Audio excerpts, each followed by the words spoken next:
우리가 신앙생활을 하다 보면 이제 교회에서 많이 쓰는 용어들이 있습니다. 믿음, 구원, 은혜, 사랑 이런 단어들과 좀 친숙하게 되는데요. 그렇게 교회에서 많이 쓰는 용어들 중에 하나가 또 있습니다. 바로 경건이라는 단어입니다. 경건. 경건하다, 경건 이 단어를 생각하실 때 여러분들은 어떤 이미지가 떠오르십니까? 보통 이제 경건한 장소 이렇게 생각하면 높은 천장과 또 웅장한 파이프 오르간 그리고 스테인드 글라스가 장식되어져 있는 그런 교회나 성당을 우리가 떠올립니다. 또 경건한 사람 이런 말을 하면 깨끗한 양복을 입고 머리는 포마드 기름을 발라서 쫙 넘기고 그리고 목소리는 중저음의 동글 목소리 할렐루야 이런 그리고 한쪽에는 성경책을 끼고 있는 우리 목사님이나 장로님들을 우리는 생각합니다. 이처럼 보통 우리는 경건하면은 외적인 모양새나 어떤 그런 모습들로 많이 생각을 하는데요. 그런데 오늘 야고보서 말씀을 보면 성경에서 말하는 참된 경건, 진짜 경건은 우리가 생각하는 그런 경건의 이미지와는 조금 다르다라는 것을 우리가 알 수 있습니다. 우리가 읽은 본문인데 마지막 27절, 야고보서 1장 27절 말씀 같이 한번 읽겠습니다. 시작. 하나님 아버지 앞에서 정결하고 더러움이 없는 경건은 곧 고아와 과부를 그 환난 중에 돌보고 또 자기를 지켜 세속에 물들지 아니하는 그것이니라. 네. 하나님 아버지 앞에서 정결하고 더러움이 없는 경건은 무엇입니까? 고아와 과부를 돌보고 자기를 지켜 세속에 물들지 아니하는 것이라. 그러니까 성경에서 말하는 경건은 어떤 종교적인 분위기나 모양새나 차림새를 말하지 않지요. 경건이란 무엇인가? 하나님 앞에서 좀 쉽게 풀어서 말씀드리면 하나님 앞에서 진실된 마음으로 살려고 하는 성도의 삶의 자세와 태도를 말합니다. 진실된 마음에서 나오는 삶의 자세를 말해요. 그리고 한 가지 더 덧붙이자면 진실된 마음에서 나오는 거룩한 생활을 뜻합니다. 우리가 잘 아는 말씀인데 디모데후서 3장 5절입니다. 우리 같이 한번 읽을게요. 시작. 경건의 모양은 있으나 경건의 능력은 부인하니 이 같은 자들에게서 내가 돌아서라. 네. 많은 사람들이 경건이 무엇인지 제대로 알지 못하기에 경건의 모양만 붙들고 있는 경우가 많다는 거예요. 그리고 경건의 능력은 없는 겁니다. 여러분, 바라기는 저와 여러분이 경건의 모양을 흉내내는 것이 아니라 경건의 능력을 가진 복된 성도 되시기를 주님의 이름으로 축원합니다. 중요한 것은 경건의 모양이 아니에요. 경건의 능력입니다. 그래서 오늘 본문 말씀을 통해서 우리가 어떻게 경건한 삶을 살 수 있을까? 좀 더 구체적으로 경건한 자의 구체적인 삶이 무엇인지 함께 살펴보도록 하겠습니다. 경건한 삶을 살기 위해서는 먼저 하나님의 말씀을 온유함으로 받아야 합니다. 우리 26절 말씀 제가 읽어드릴게요. 누구든지 스스로 경건하다 생각하며 자기 혀를 제갈 물리지 아니하고 자기 마음을 속이면 이 사람의 경건은 헛것이라. 뭐라고 말합니까? 스스로 경건하다 생각하는 거예요. 그러면서 혀를 제갈 물리지 아니한다면 그것은 헛된 경건이라는 거예요. 가짜라는 겁니다. 반대로 말하면 참된 경건은 자기 혀를 통제할 줄 안다는 뜻이죠. 자기 혀를 통제할 줄 안다는 겁니다. 19절에도 말합니다. 우리 19절 말씀은 같이 한번 읽겠습니다. 19절입니다. 시작. 내 사랑하는 형제들아 너희가 알지니 사람마다 듣기는 속히 하고 말하기는 더디하며 성내기도 더디하라. 자, 듣기는 어떻게 해야 돼요? 속히하고 또 말하기는 더디하고 성내기는 더디하라. 듣기는 속히하고 말하기는 더디하고 성내기도 더디하라. 이렇게 말씀하고 있어요. 근데 우리가 자칫 잘못하면 이 말씀을 어떤 대화의 기술로 생각할 수 있습니다. 대화의 기술. 우리가 말에 실수가 많으니까 가능하면 말을 적게 해야 실수가 적고 문제가 없다. 이 정도로 생각하기가 쉽지요. 자, 그런데 한번 생각해 보세요. 여러분, 말이 많은 게 좋은 겁니까? 적은 게 좋은 겁니까? 여러분, 말수가 많은 게 좋은 거예요? 적은 게 좋은 거예요? 네? 네. 반반이네요. 우리나라는 전통적으로 말수가 적은 것이 미덕으로 여겨져 왔습니다. 특히 남자의 경우, 남자라면 좀 과묵하고 말수가 적은 사람이 남자답고 좀 훌륭해 보이는 그런 생각을 갖고 있죠. 반면에 말수가 많은 사람은, 말이 많은 사람은 촐랑대는 것 같고 경망스러워 보이는 그런 생각들을 갖고 있습니다. 그래서 과묵한 남자가 좋은 남자다, 이런 생각들을 많이 하는데요. 물론 어떤 여자분들은 발끈하실지 모르겠어요. 아니 목사님, 그거 도대체 어디서 나온 이야기입니까? 도대체 답답해서 죽겠어요. 이 남자는 도대체 집에서 말을 안 해요. 목석도 이런 목석이 없습니다. 저는 말 많은 남자가 좋아요. 이런 분도 계시죠?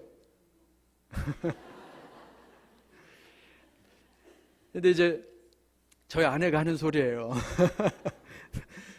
저희 아내는 말 많은 남자를 좋아합니다. 근데 제가 이런 말씀을 드리는 것은 지금까지 말이 많다, 적다, 무엇이 옳으냐 이야기를 드리는 게 아니라 지금까지 우리 사회 분위기가 그렇다는 거예요. 그래서 제가 어렸을 때는 이런 이야기를 많이 들었습니다. 입술이 두꺼운 남자가 과묵하고 믿음직스럽고 무슨 일에든지 잘하는 남자다. 이런 이야기를 해요. 그래서 반대로 입술이 얇은 사람은 촐랑대고 말이 많고 그런 이야기들을 들었습니다. 다들 자기 입술을 지금 만지고 계신데 사실 이런 거는 성경에서 나온 이야기는 아니죠. 이거는 관상학의 이야기입니다. 그런데 저는 그 소리를 들을 때마다 괜히 마음에 우쭐했어요. 우쭐했습니다. 왜 그럴까요? 제 입술이 두툼하기 때문에 그렇습니다. 제가 지난번에도 한번 말씀드렸죠. 제 어렸을 때 별명이 썰어서 새 접시라. 썰어서 새 접시. 왜요? 입술이 두꺼워서 썰면 새 접시가 나온다. 그래서 제가 과묵한 사람으로 인정을 받았던 사람입니다. 자, 그런데 지금 성경이 말하는 것은 말수가 적은 것이 경건하다, 이것을 말하는 것이 아니라는 거예요. 듣기는 속히 하고 말하기는 더디하라, 이것은 대화의 기술을 말하는 것이 아니라 말씀을 듣는 자세를 말하는 겁니다. 말씀을 듣는 자세를 말하는 거예요. 그 다음 절을 보면 확실히 알 수 있는데 우리 21절 말씀 같이 한번 읽겠습니다. 시작. 그러므로 모든 더러운 것과 넘치는 악을 내버리고 너희 영혼을 능히 구원할 바 마음에 심어진 말씀을 온유함으로 받으라. 그러니까 듣기도 속히 하고 말하기는 더디하고 성내기 더디하라는 말은 말씀을 대하는 자세를 말하는데 그것을 한마디로 요약한 게 여기에 나와 있어요. 말씀을 온유함으로 받으라. 말씀을 온유함으로 받으라는 거예요. 그러니까 이 말이 주어진 당시의 배경을 우리가 좀 알아야 되는데, 당시 교회에서, 초대교회에서 성경을 배울 때 사도들이 성도들에게 이제 질문도 하고 또 토론도 하고 이런 대화식으로 성경을 배웠습니다. 우리도 양육자반이나 동반자반 이런 소그룹 모임을 할 때, 성경 공부를 할 때 서로 이렇게 질문하고 주고받는 대화들을 하지요. 자, 그런데 그 당시 초대교회 성도들이 성경을 배우는데 이들이 너무 환난을 많이 당하니까, 우리가 지난번에 배웠죠. 1장 앞에서 이들이 고난을 너무 심하게 당하니까 말씀을 배우면서 하나님 앞에 원망도 하고 불평도 하고 심지어는 화까지 내는 거예요. 성을 내는 거예요. 그래서 지난번에 우리가 배웠죠. 하나님이 나를 시험하신다. 하나님이 나를 시험하신다. 또 하나님은 나에게 무관심하시다. 관심이 없으시다. 이런 말들을 토로하는 것입니다. 그래서 그런 말들에 대해서 지금 사도 야고보가 얘기하면서 말씀을 온유함으로 받으라는 거예요. 온유함으로. 제가 말레이시아에서 섬기던 교회 한 집사님 가정이 있었습니다. 원래는 전혀 믿는 분이 아니었어요. 그런데 말레이시아 와서 처음으로 교회를 다니고 이제 신앙생활을 시작하던 분이셨습니다. 근데 그 집에 아들이 둘이 있었어요. 아들이 둘이 있었는데 첫째는 8살, 둘째는 5살쯤 되는 아들이었는데, 그런데 이제 제가 한국 와서 그분은 말레이시아에 계셨고, 근데 어느 날 갑자기 연락이 왔는데 둘째 아이가 갑자기 심정지가 와서 죽었다는 거예요. 그래서 제가 너무 깜짝 놀랐어요. 그 아이들 그냥 씩씩하고 장난꾸러기 그 아이들인데, 그래서 제가 장례를 치른다고 해서 여기 인천의 인하대병원 장례식장에 달려갔습니다. 그런데 그 엄마가 울다가 쓰러지고 울다가 쓰러지고 완전히 탈진 상태가 되는 거예요. 그래서 말레이시아에서 같이 신앙생활했던 성도들이 몇몇이 와서 위로를 하는데 위로가 들리지가 않죠. 제가 가서 뭐라고 말씀을 전하겠습니까? 전할 말씀이 없는 거예요. 그래서 같이 기도하면서 거기 모인 성도들이 같이 엉엉 울고 통곡을 하고 그냥 돌아왔어요. 근데 그러면서 제 마음속에 이런 불평이 저도 생기는 겁니다. 하나님 어떻게 이러실 수 있습니까? 정말 너무하십니다. 이 가정이 정말 믿음 생활 좀 해보려고 하는데 이제 이 가정 교회 떠나고 믿음에서 떠나도 나는 모릅니다. 이거 다 하나님 책임이에요. 하고 그런 마음이 제 마음속에 들었어요. 그런 이제 분노와 원망이 제 마음속에 있었는데, 근데 얼마 뒤에 제게 큐티하는 중에 이런 말씀을 주셨어요. 우리가 잘 아는 말씀인데 이사야서 55장 8절에서 9절까지 말씀입니다. 같이 한번 읽겠습니다. 이사야 55장 8절 9절입니다. 시작. 이는 내 생각이 너희의 생각과 다르며 내 길은 너희의 길과 다름이니라. 여호와의 말씀이니라.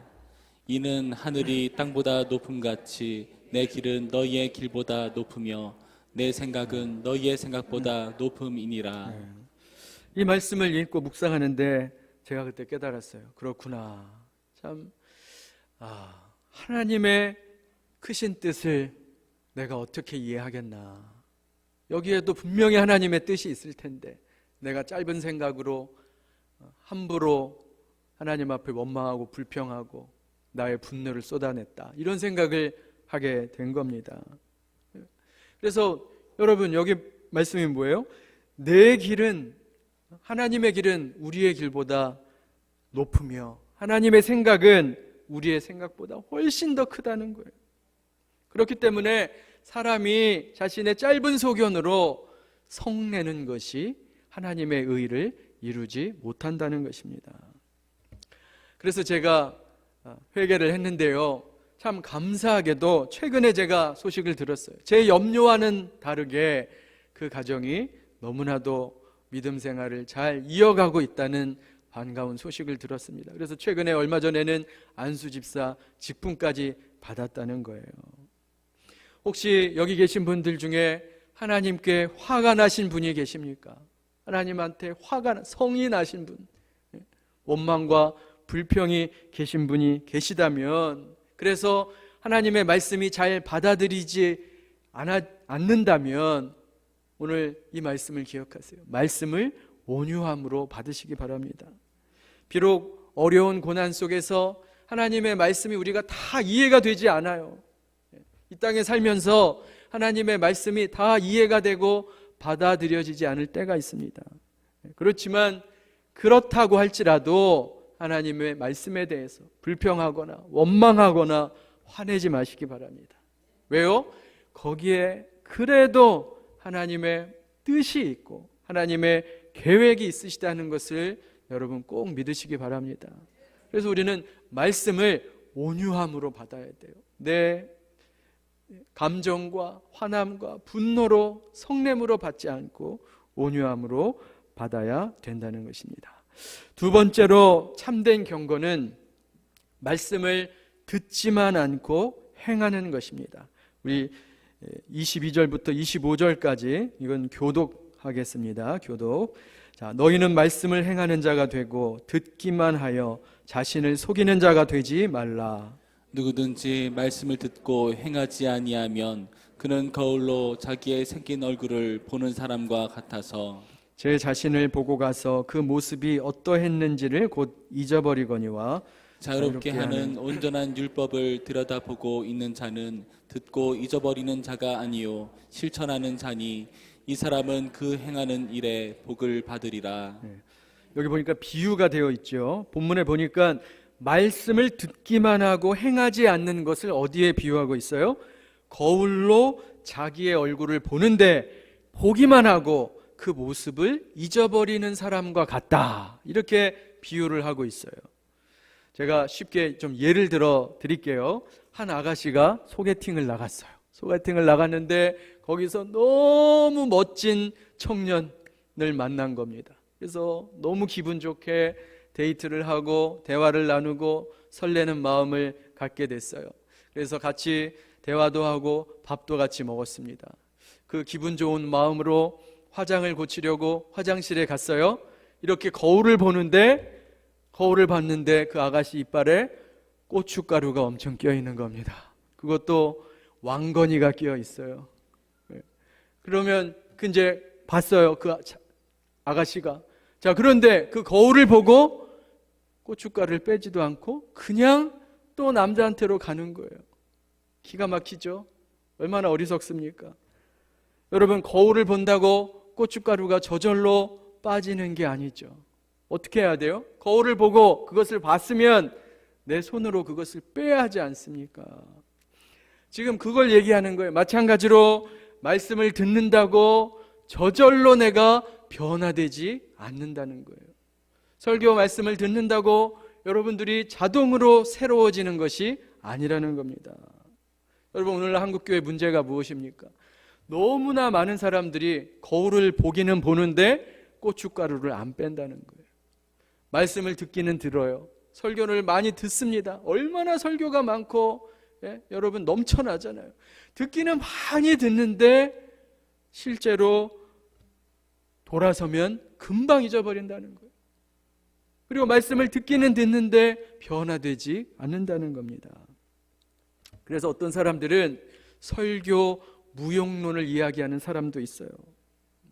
기독교 관련 모임에서 어떤 분이 이런 말을 했어요. 내가 30년 동안 교회를 다니면서 3,000편의 설교를 들었는데 그 3,000편의 설교 중에 한 편도 그 내용과 제목이 기억나지 않는다는 거예요. 그리고 지난 30년 동안 자신이 별로 변하는 것이 없다. 이런 이야기를 하는 거예요. 그러면서 따라서 설교는 별로 효과가 없다. 목사들이 설교 준비하는데 많은 시간 사용하지 말고 차라리 그 시간에 다른 일들을 하는 것이 낫다. 이런 이야기를 한 겁니다. 그래서 이에 대해서 많은 사람들이 찬반의 토론이, 열띤 토론이 이어졌는데 어떤 신사가 이런 대답을 했어요. 나는 지난 30년 동안 내 아내와 함께 약 15,000끼의 식사를 했습니다. 그런데 나는 그 식사들의 메뉴가 잘 기억이 나지 않습니다. 뭘 먹었는지, 심지어는 그 맛도 기억나지 않습니다. 그러나 확실히 내가 아는 것은 그렇게 먹었던 음식들이 내가 지금 이렇게 살아있는 양분이 되었다는 것을 나는 확실히 압니다.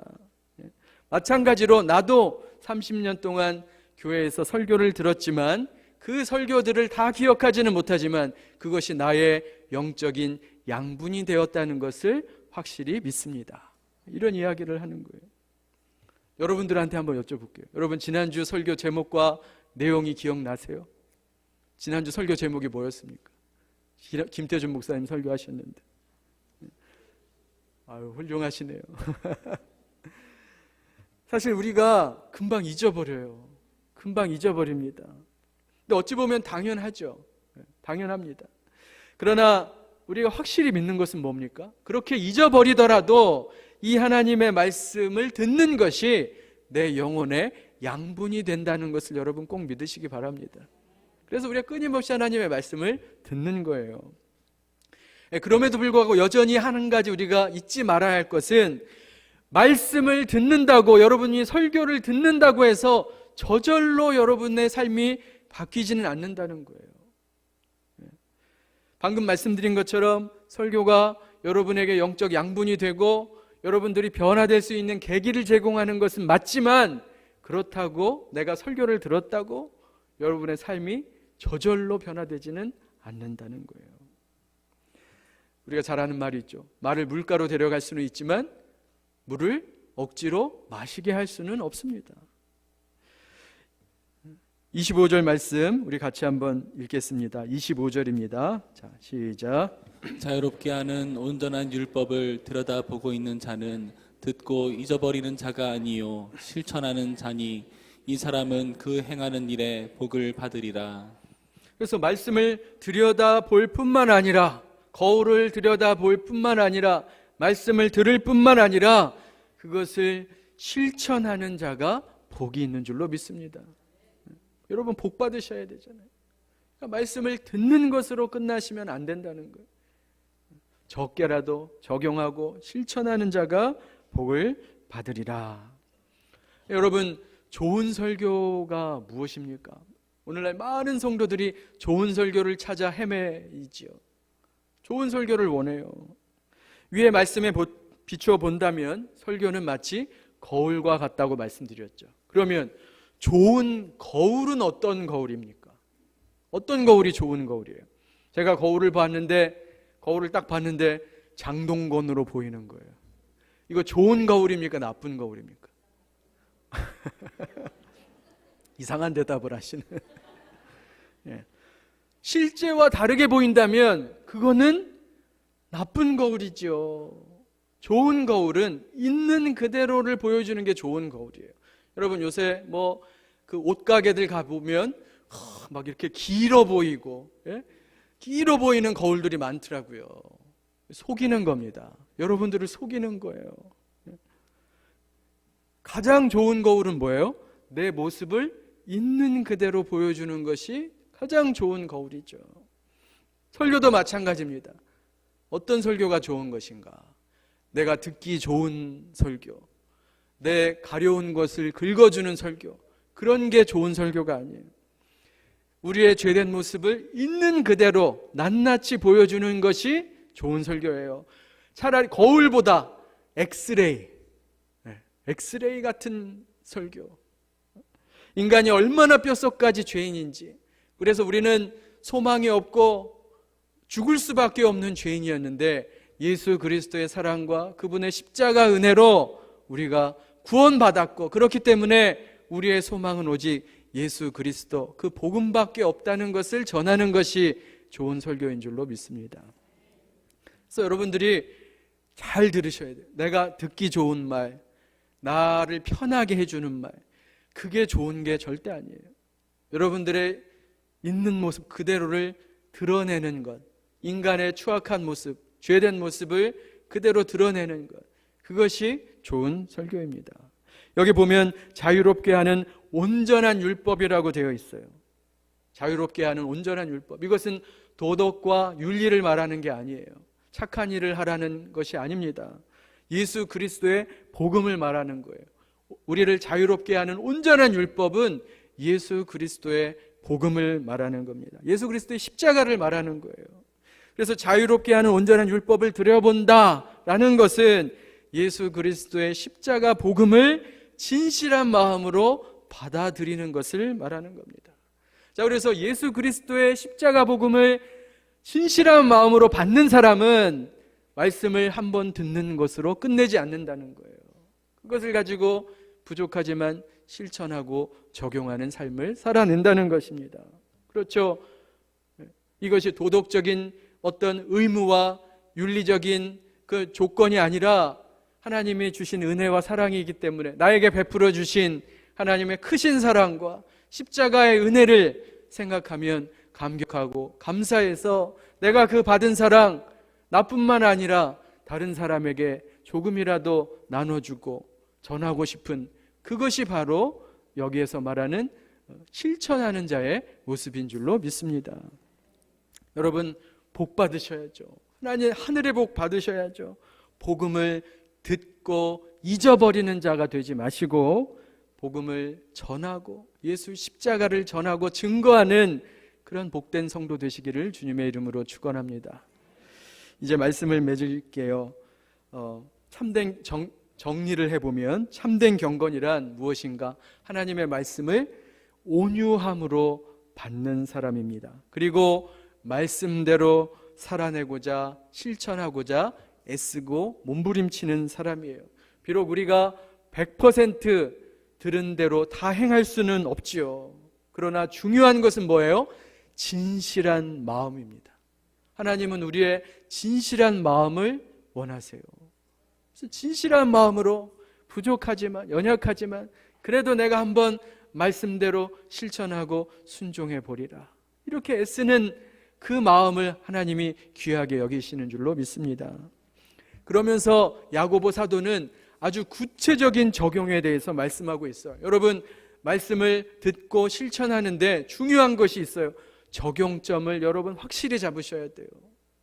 구체적으로 적용점을 잡으셔야 됩니다. 그냥 막연하게 하나님 말씀 듣고 흘려보내지 마시고 들은 말씀을 가지고 내가 어떻게 내 실제 삶에서 어떻게 살아갈까, 이것을 자꾸 적용하고 실천해 보려고 적용점을 찾으셔야 되는 거예요. 그래서 야고보가 지금 우리에게 적용점을 제시하고 있어요. 우리가 읽은 27절 말씀인데 같이 한번 읽겠습니다. 27절 시작.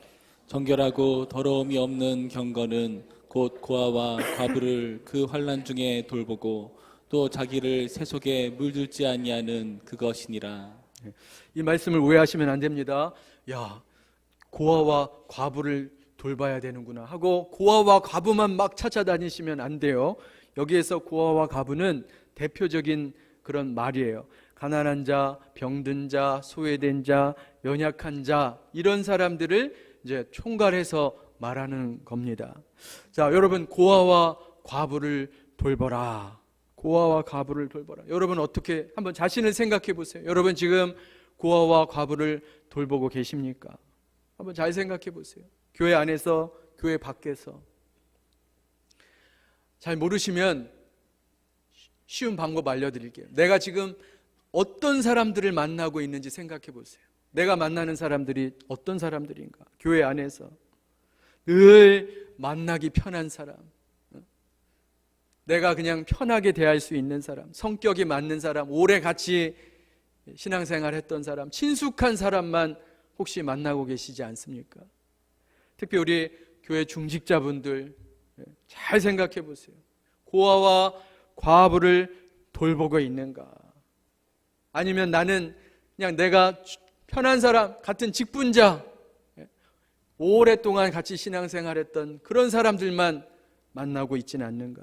주일 예배 후에 점심 식사를 해도 늘 내가 편한 사람만 만나고 나랑 친한 사람만 만나고 그러고 있진 않는가? 한번 잘 생각해 보세요. 고아와 과부는 어떤 사람입니까? 교회에서 소외된 자, 연약한 자, 이제 막 교회 출석하는 자, 그런 사람들이 바로 고아와 과부예요. 지난주에 참 감사했던 것이 있습니다. 우리 아까 주보에 말씀드렸던 교회 소식에 권은지 성도라는 분이 계신데 사실 이분이 교회 나오신 지 얼마 안 됐어요. 사실 등록도 아직은 제대로 못했습니다. 자, 그런데 아무도 모르죠. 권은지 성도가 누군지 어떻게 합니까? 등록도 이제 안 했는데 아무도 아는 사람이 없는 거예요. 그런데 이분이 부친상을 당했어요. 그리고 교회에다가 장례 주관해 주기를 요청을 했습니다. 그래서 참 성도의 요청인데 어떻게 우리가 거절합니까? 그래서 제가 수요일에 광고를 드렸어요.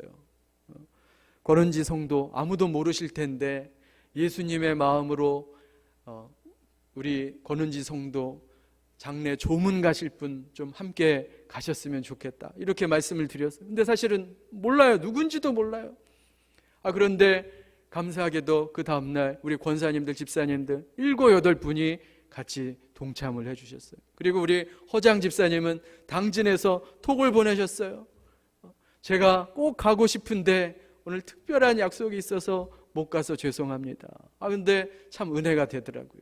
그래서 우리 7분, 8분 권사님, 집사님 모시고 가서 입관 예배를 드렸습니다. 그리고 또 발인 예배도 드리고. 그래서 우리 은지 자매가 이런 말을 전했어요. 너무 감사하다고. 본인도 알죠? 모르는 사람인데 그 신촌 세브란스까지 1시간도 넘게 가는 거리를 모르는 분들이 와서 위로해주고 같이 예배드려주고 또 조의금까지 해주는 그 모습에 우리 은지 자매가 감동을 받았다는 거예요. 여러분, 우리 권사님들, 집사님들 너무 잘하셨어요. 여러분, 이것이 작지만 경건의 실천인 줄로 믿습니다. 여러분, 말씀을 듣고 실천하는 것이 먼데 있지 않아요. 무슨 거창한 것이 아닙니다.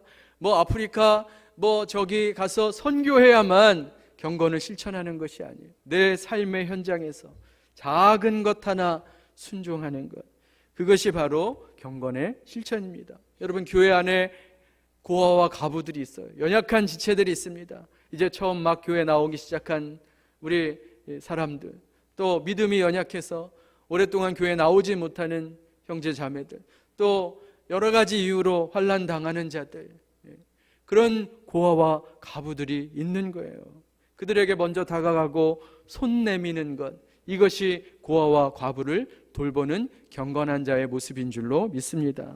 이런 모습을 하나님이 기뻐하신다는 거예요. 그래서 제가 말씀드렸죠. 이제 한번 잘 생각해 보세요. 내가 만나는 사람이 주로 누군가? 늘 만나는 사람 만나고 친한 사람만 만나고 그 사람들하고만 밥 먹고, 소외된 자, 연약한 자, 새로 오신 분들은 별로 신경도 안 쓰고, 그것은 경건한 자의 모습이 아닙니다. 바라기는 오늘 말씀을 우리 삶에 잘 적용하셔서 여러분, 우리가 정말 하나님 앞에 경건한 자로서 고아와 과부를 돌아보고 세속에 물들지 않게 힘쓰고 애쓰는 하나님의 복받는 복된 성도 다 되시기를 주님의 이름으로 축원합니다.